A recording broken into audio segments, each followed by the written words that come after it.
Tai gal galėtų man padėti, nesėdėjęs čia kaip įkastas. Na va, viskas kaip parašyta. Kai nori savo naudos, tai ir pasakinėja. Ką sakei? Nieko.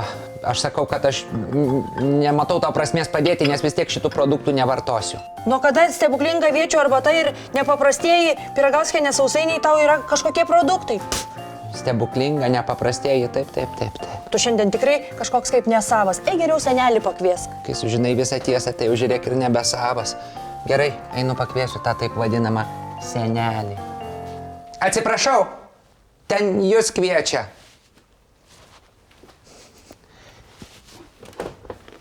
Dūmai. Ačiū. Ne, nevartosiu. Elfytė? Susidomėjai? Visą seriją rasi LRT Epikoje. Nuoroda komentare. Tiu.